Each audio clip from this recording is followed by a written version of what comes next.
For much of their existence, cryptocurrencies have largely been unregulated by the US government. While the government has largely kept its eye on cryptocurrencies, up until this point, there has been little to no real action actually taken. With the release of the Crypto Executive Order, however, the US government finally took its first steps towards regulating the crypto markets. In today's video, we're breaking down everything you need to know about the Crypto Executive Order. Welcome to Crypto Sketch 101.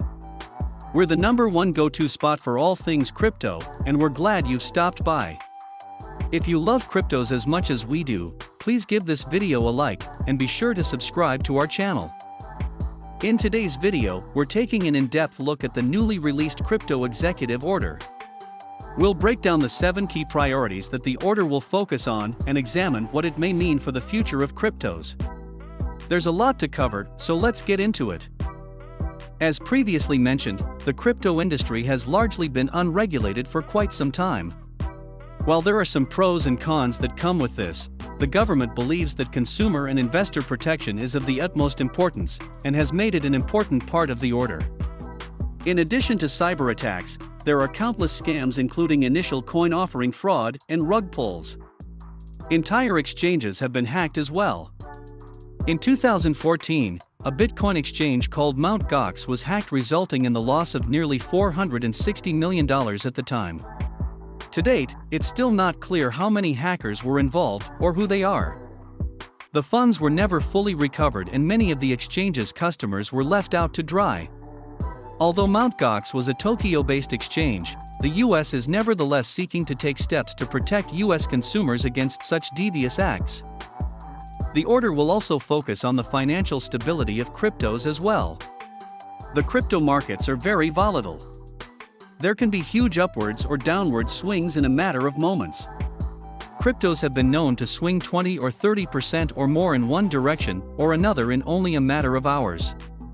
Some concerns too have been raised regarding the role of stablecoins. Stablecoins are designed to minimize or eliminate volatility. They are able to accomplish this by pegging to a commodity or currency. They provide a hedge to consumers and act to protect against sharp declines in the market. The concern with stablecoins, however, is that some of them may not be fully backed by the underlying asset. For instance, Tether is the third largest cryptocurrency by market cap, trailing only behind Bitcoin and Ethereum. There is currently $80 billion worth of Tether in circulation, but there have been claims that it does not sufficiently have enough backed by dollars held in reserve. Illicit activity is another key area. In particular, the executive order is hoping to mitigate national security risks and illicit finance posed by cryptocurrencies. According to the executive order fact sheet, they will be directing an unprecedented focus of coordinated action across all relevant US government agencies to mitigate these risks. The US government is hoping for international collaboration as well. The US and other countries have imposed damaging sanctions on Russia following its invasion of Ukraine. There is a fear that cryptos can be used by individuals, as well as governments, to evade the restrictions levied on them by such sanctions. Crypto proponents have argued, however, that the public and immutable nature of blockchains make it difficult to launder money by way of digital currencies. Another point addressed by the executive order is leadership in technology and economic competitiveness. This means that when it comes to crypto development, the government would like there to be a focus on giving the US a step up over other countries. This point has been met with praise from some key figures in the industry. With countries such as China essentially banning cryptocurrencies, there exists an opportunity that should not be ignored. The order also wishes to promote equitable access and affordable financial services. With this, the US government is hoping to make cryptocurrencies accessible to as many people as possible.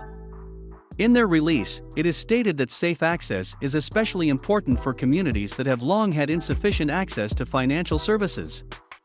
The Secretary of the Treasury, along with all relevant agencies, will produce a report on the future of money and payment systems and the extent to which technology and innovation may influence that future. The order also seeks to ensure that digital assets are developed in a responsible manner. It seeks to prioritize privacy and security while combating illicit exploitation. Though not directly singled out as a bullet point in the executive order fact sheet, there is mention of addressing climate impacts. Many older cryptocurrencies such as Bitcoin and Ethereum use what is known as a proof-of-work consensus mechanism. Proof of work involves using high-powered computers to solve complex computational problems. The process, called mining, brings new crypto into circulation and helps secure the network. The problem with proof of work, however, is that the computers typically use an enormous amount of electricity to accomplish their tasks. This has raised concerns regarding the impact that it can have on the environment. Other consensus mechanisms, such as proof of stake, are believed to be less impactful on the environment and can be found as the preferred consensus mechanisms with many newer cryptocurrencies. Ethereum is in the process of upgrading to proof of stake and expected to transition sometime in the summer of 2022. And finally, the order seeks to explore the possibility of developing a U.S. central bank digital currency. According to the order, there should be an urgency on research and development of a potential United States CBDC, should issuance be deemed in the national interest. The order does not specifically state that a central bank digital currency is to be developed, but it is placing priority on the exploration of one. Although China has banned cryptocurrencies, that has not stopped their government from developing their own central bank digital currency. China is way ahead of the rest of the world on this topic, and will likely be the first to launch its own. Understandably, the US does not want to fall behind, and has placed emphasis on research in developing their own. While regulation has long been an area of uncertainty in the crypto markets, the initial news of the executive order was met with some positivity. Bitcoin, as well as most of the rest of the crypto markets, surged upon release of the news. While it remains to be seen what impacts long-term regulation will have on the markets, it appears that the first step was received favorably by many investors. And that's all we have for today's video. We hope you got a good understanding of the crypto executive order and what the US government hopes to accomplish with it. If you enjoyed the video, please give it a like and be sure to subscribe to our channel. Thanks for joining, and we'll catch you in the next video.